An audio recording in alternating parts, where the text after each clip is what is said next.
I like the idea of playing video games in a competitive format. I do it all the time. That being said, the hyper aggressive push for sim racing to become some sort of major esport in recent years is really cringy and embarrassing.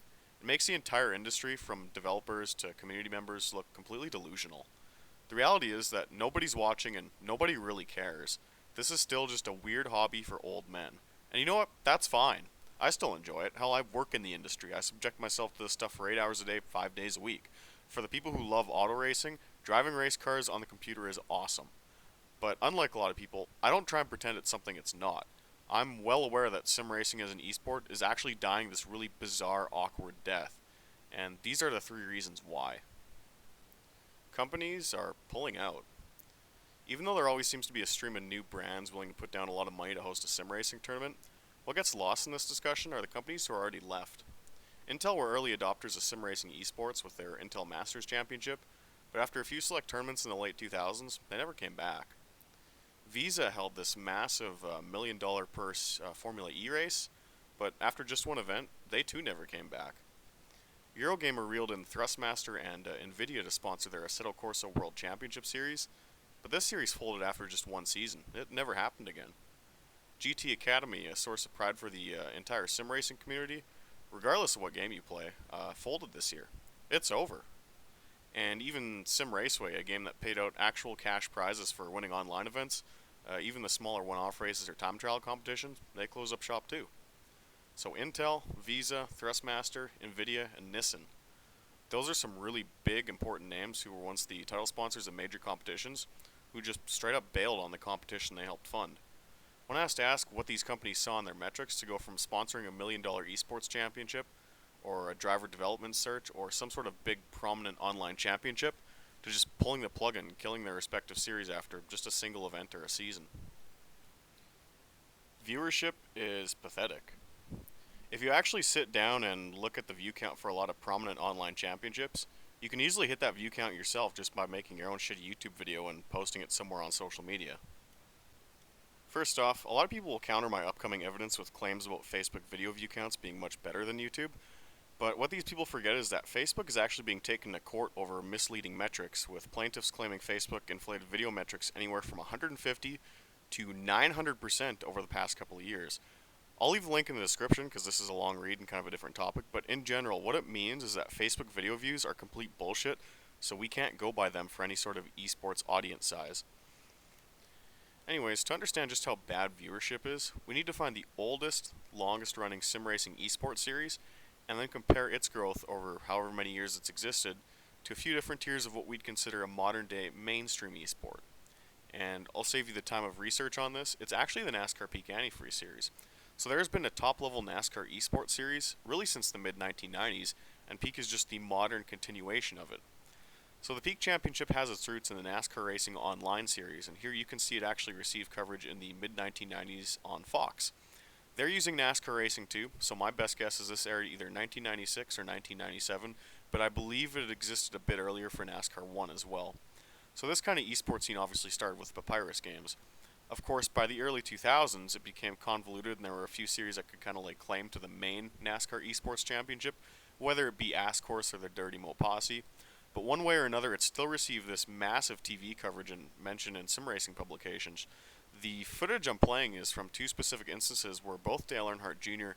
as well as Denny Hamlin were profiled playing the game on ESPN, and then Dave Despain's talk show on Speed Channel and talking about their online leagues.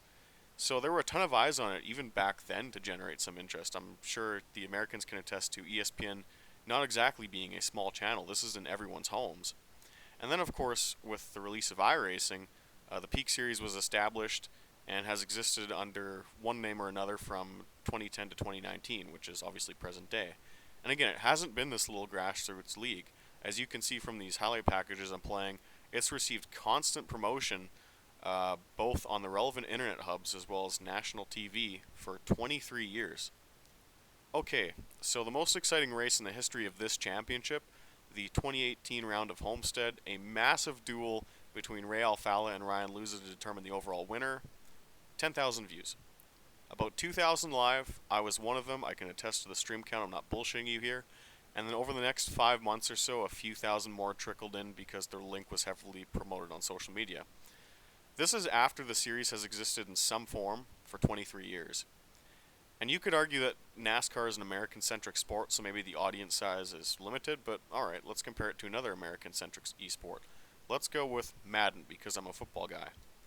Madden 19 Club Championship, Day 1, where it's just preliminary rounds that don't matter. 85,000 views. Final day, 210,000 views. 10,000 versus 210,000. 4% of Madden's audience. But okay, let's go deeper. Rocket League Season 6 Grand Finals, 280,000. But I'm told that Rocket League is actually a B-grade esports platform. It's not as big as some of the others. Okay, so League of Legends, 2018 Championship, Fnatic against Invictus Gaming, 630,000 views.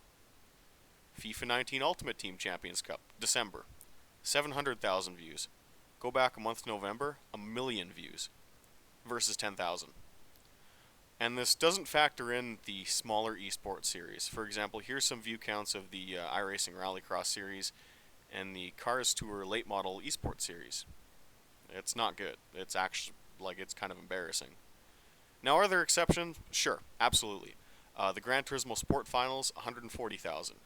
First round of the new F1 esports season in the official Codemasters game, 120,000. Respectable. Good job. Things are looking up for these guys. But we have to take into account that the sim racing community itself doesn't feel these are proper racing simulators and technically don't fall under the umbrella of sim racing. In fact, in some sim racing groups, including the biggest, most active group on Facebook, you're legitimately not even allowed to discuss them under the threat of a ban.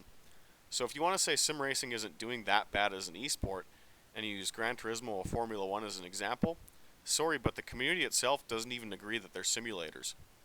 So when it comes to actual racing simulators, they struggle to hit a view count of 10,000 after several months of sitting on YouTube. One-off competitions fare slightly better at 33,000, such as in the case of the McLaren Shadow project. But again, compare this to the 1,000,000 views FIFA gets, or what the average YouTube user is able to achieve just by uploading some shit video and posting it on Reddit once. Here's me walking around during a conservative protest a few months ago. 5,000 views. Half of a sim racing championship race. Not bad. Here's me venting about cheating in online racing. 7,000 views. Almost as much as the championship race. Here's a video of a girl crying about divorcing her husband. Triple the view count of the McLaren Shadow Project finals. Does this mean crying about your divorce is a bigger esport than sim racing? Nobody's watching this shit. After 23 years and countless attempts to push racing sims as some sort of organized championship that you should watch, sim racing is more comparable to the WNBA in this regard. And I'm pretty sure we all see how the WNBA is talked about on sports boards. Teams are pointless. Okay, so the whole point of esports teams in PlayerUnknown Battlegrounds or Fortnite or League of Legends or Rocket League is that you actually play the game together. There are multiple people on the map, and you're all working to achieve a common goal because you physically need their support. You can't just show up in a 3v3 Rocket League match as yourself and be like, alright boys, let's do this. That's fundamentally not how the game works. But in the racing sim esports landscape, there's literally no point for teams. So for the few teams who do show up and make a big show out of it with their official Twitter accounts and shit, anyone who actually understands the competitive side of this hobby is confused as hell. Look, the reason you join a race team in real life is because you can drive, but maybe you have no idea how to work on cars, so you need someone to do that for you. Or you're good at the mechanic side, but you can't drive for shit. Or you love auto racing, but your specialty is art, so you're the dude who designs the paint schemes. Or you went to school for machining, so you're the fabricator. Or you're a rich asshole who owns a company and wants some sort of unique way to promote his company, so you're the dude funding the whole operation. And all these people putting their heads together and their money together, the outcome is it's a race team, right? But in the world of sim racing, you can literally do it all yourself. There's no need for any external support. You can buy your own computer and the wheel and the game, and you have infinite practice time since you can host your own session and don't need to fly anywhere or transport the equipment or rent out the track. And provided you spend a few lunch breaks at work reading up on car setup, you can tune your own car.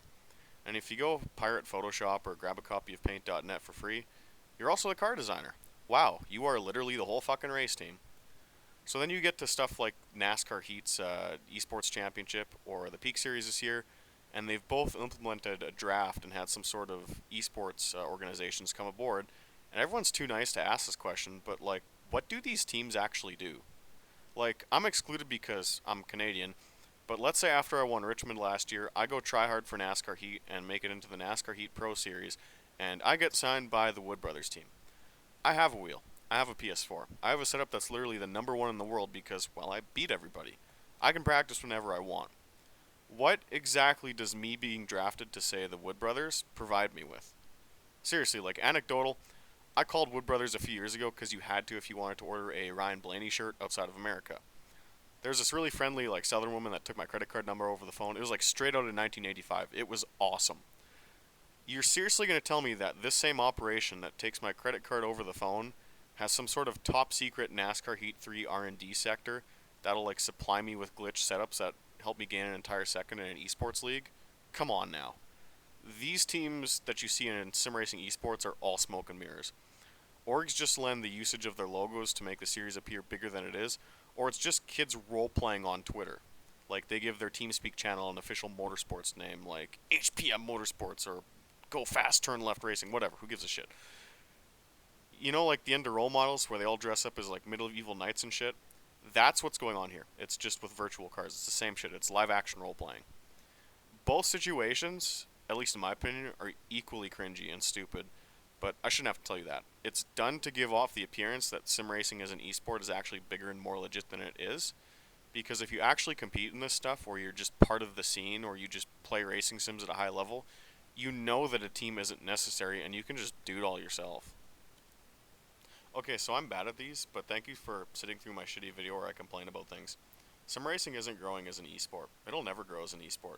It's had 23 years and countless celebrity endorsements and countless promotion on major news outlets to manifest into something, and instead it gets obliterated in view counts by basically everything else.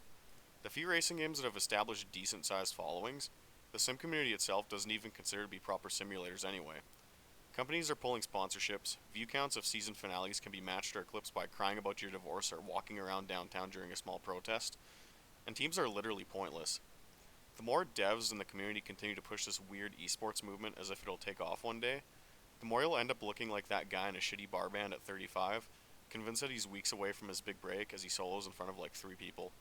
The dream of sim racing being a big esport is dead. Can we just go back to making good games?